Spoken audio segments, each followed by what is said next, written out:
Greetings, my fellow Fright Fiends, and thanks for dropping by the Horror Zone. I hope everyone's doing well.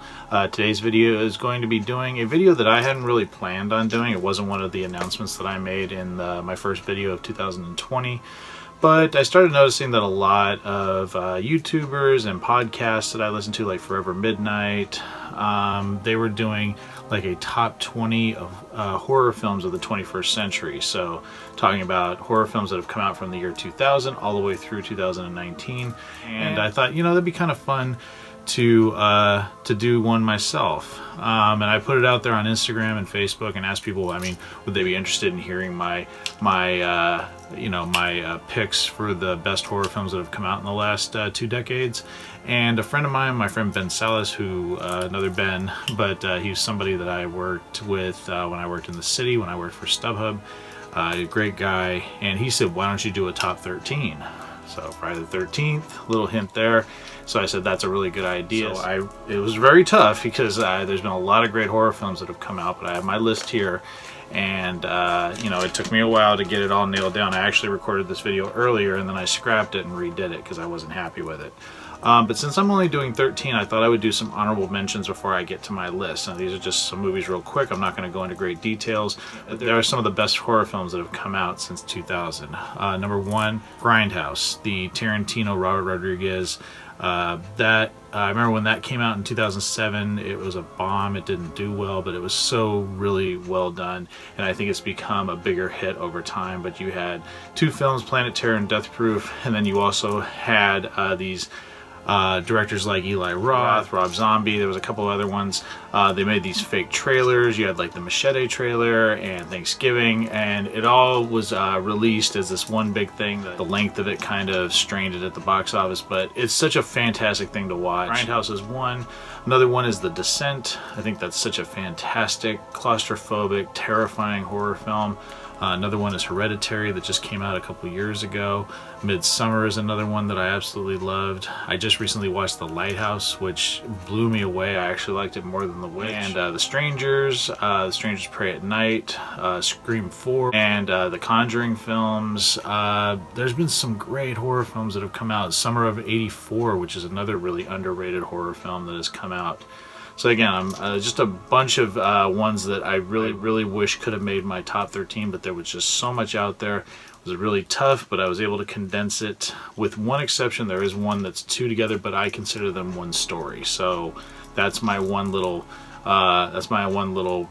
change in the rules. I did combine 2, but for me, it's one story. So number 13 on my list is going to go to 2001's From Hell, from the Hughes brothers, starring Johnny Depp and Heather Graham, and dealing with Jack the Ripper. That film is so underrated. Nobody talks about this film. And I remember seeing it opening night and people being so disturbed by it in the theater that they walked out. There's some really gory moments in this film, but it's beautifully shot. It was a very different film for the Hughes brothers, who had been known for movies like Dead Presidents and Menace to Society. But you also had Johnny Depp, and this was right before he would play Captain Jack Sparrow, so it was kind of like one of the last independent, smaller scale films that he was known for, but he's fantastic in it, a very tortured character, and Heather Graham is her beautiful self. She does an amazing job in it as well. I love everything about this film. Such a dark story, and the subject matter is so well done, and I've always been fascinated by Jack the Ripper in London in the late 1800s, and it's so good and nobody talks about it that I almost thought it would be doing it a disservice to not have it in this list. Number 12 is a newer film, that is Dr. Sleep, which just premiered a few months ago. Another completely underrated film, you know, a 40-year follow-up to The Shining, based on Stephen King's sequel book. I just did a review about it recently, so I won't go into too many more details, but it is a masterpiece. It's one that I am so disappointed didn't do better at the box office. It is going to be released on a 3-hour, there's going to be a 3-hour cut of it released on Blu-ray when it drops in February, and I cannot wait to see this full director's cut of the film. Number 11 is going to go to The Mist, which was Frank Darabont's adaptation of Stephen King's short novel. And Darabont really tackles some heavy themes in this film with, biblical themes. He also deals with how people react in crisis situations. So the monsters are kind of in the backdrop, but the monsters in the film are really the humans and how these characters react to the situation that they find themselves in. Fantastic cast. Thomas Jane, always been a huge fan of him. You also have William Sadler, Laurie Holden, Frances Sternhagen.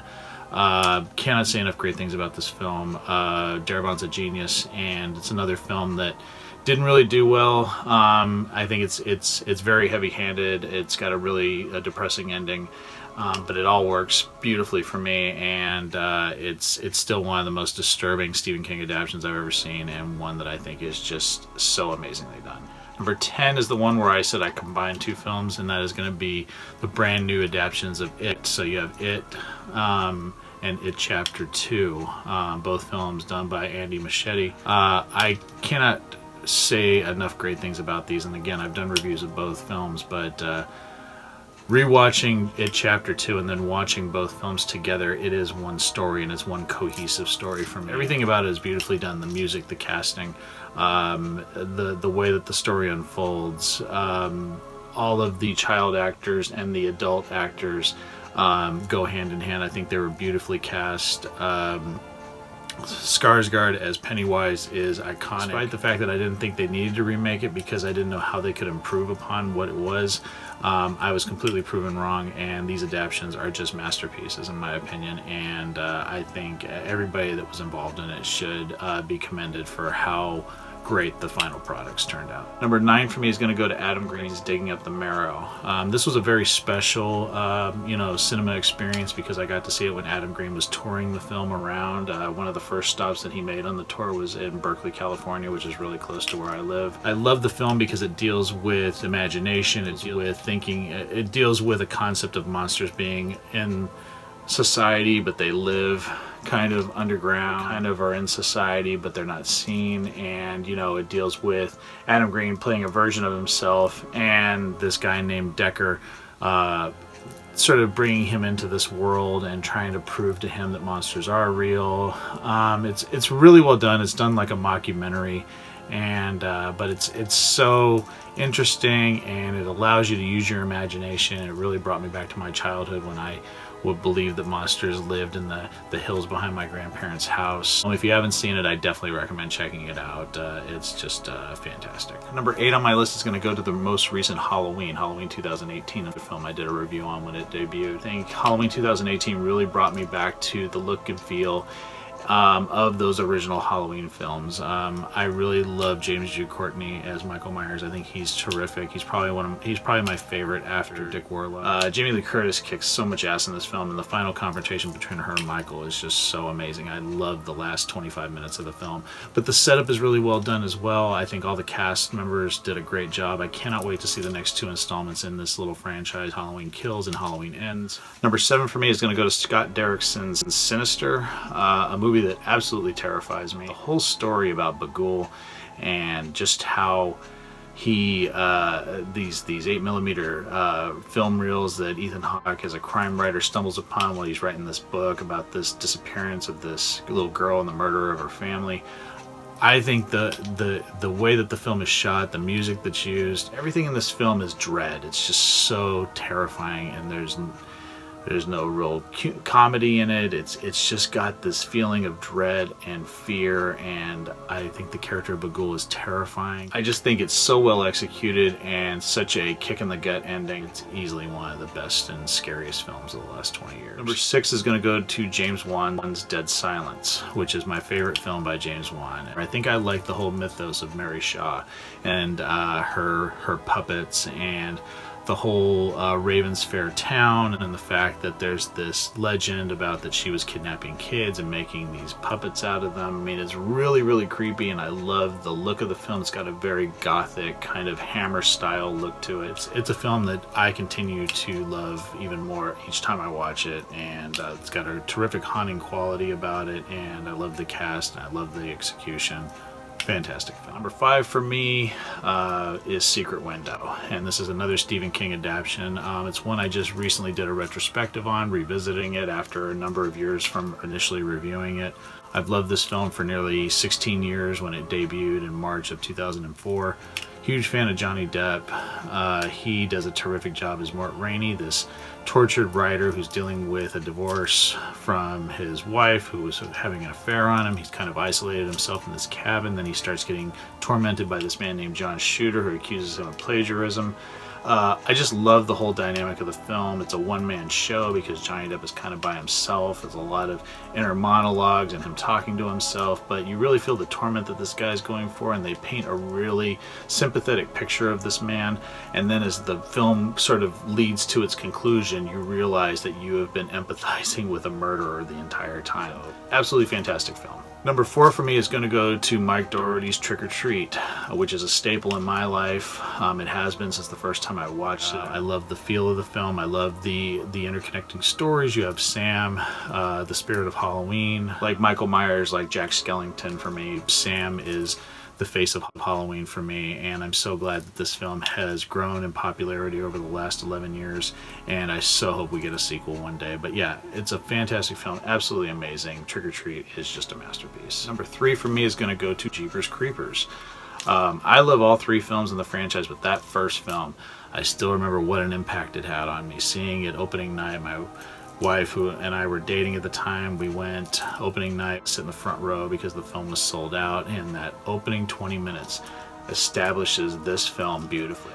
Say what you want about Victor Salva's private life, he wrote a really great script and has a really good establishment of characters in Trish and Derry. You feel the dynamic. Again, it's not a couple, it's a brother and sister. It was fantastic, it was fluid, they had terrific chemistry, and Gina Phillips and Justin Long, who are completely underrated. And then you have the terror of the creeper truck sort of swooping down on them, so to speak, and the creeper tormenting them, and them seeing him dump bodies down the pipe, and then he comes back after them, and it's scary. It's still one of the scariest openings to a horror film. I love the film so much, I watch it all the time, and that ending on this film is heartbreaking. It still breaks my heart nearly 20 years later. Just a fantastic film in every way, and it made the creeper one of my favorite horror characters of all time. Now, number 1 and number 2 kind of switched for me a little bit. I kept going back and forth, but I finally feel like I have reached a decision, and I'm sticking with this decision. But number 2 for me is going to be my favorite remake or reboot, if you want to call it that, of all time, and that is going to go to 2009's Friday the 13th. They had a really good director, they had really great writers, they had a fantastic actor in Derek Mears playing Jason, establishing the character as his own, and that opening 20 minutes blew me away. I still remember going, holy fuck, this is just the opening. This is even the main story. And then when you get into the main story and you go back to Camp Crystal Lake, this film is perfect for me. I think it's one of the best Friday the 13th films ever made. I don't get the hate for it from purists of the original franchise. I feel like a lot of heart and soul went into this film. The film works, it's beautiful, it's perfect. I hope that one day we will get the sequel we deserve, but I'm so grateful that this film exists, and the best remake in my opinion. And number 1 for me, my favorite horror film of the last 20 years, is Freddy vs. Jason. I decided to wear this shirt. If you guys can see it very well, but you got Freddy, you got Jason. Freddy vs. Jason was amazing to me. It's not perfect, but I count my blessings that film even got made. The film has some corny dialogue and some bad acting, but man, is it a blast to watch. And it was a film that was rumbling around in the 80s, the 90s, with the tease at the end of Jason Goes to Hell. I thought the film would come out right away. It took another 10 years to come out, and I just remember going to see it in the theater. It was such a fun theater going experience with my wife at the time. We hadn't been married yet. We were going to get married in a couple months. So that experience, being in a theater with a bunch of Friday the 13th and Nightmare on Elm Street fans, really brought me back to being a kid, and it was just so much fun. And final battle between Freddy and Jason is just so amazing to watch, and so brutal and gory. It was everything I wanted it to be. So number 1 for me, Freddy vs. Jason. That is it, fellow fiends. That is my favorite, my top 13 horror films from 2000 through 2019. I'm so grateful for everybody checking out this video. Let me know what you guys think in the comment section below. Let me know what you think about my picks. Tell me what your picks are. I'd be curious to hear what other people think about these films that I've chosen. If there's ones that you guys really love and I didn't talk about them even in my honorable mentions. Say something down below and let me know what you guys think. Also, real quick shout out to my friend Baldy Jack, another Friday the 13th fan, a brother, awesome guy, has always supported what I've done here on the channel, and he does terrific Friday the 13th videos. He just did one recently on the classic Mezco Jason Lives figure, which I have here in the case back here. One of my favorite figures, and he did a terrific review on it. He does a lot of Friday the 13th related content, and he's an awesome guy. So again, link down below, check out his video. And thanks again so much for dropping by the Horror Zone. I appreciate all the support, and I promise there's some really cool stuff coming up real soon. So take it easy, stay scared as always.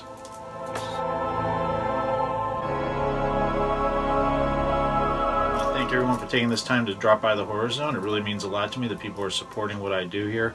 If you like this video, please hit the subscribe button down below. I upload videos at least once or twice a week. It would really mean a lot if people would spread the word about this channel. This is a passion of mine. I love the horror genre, and I'm really happy to share my love of it with all of you. So thanks so much again for checking it out, and I'll talk to you guys later. Take it easy. Peace.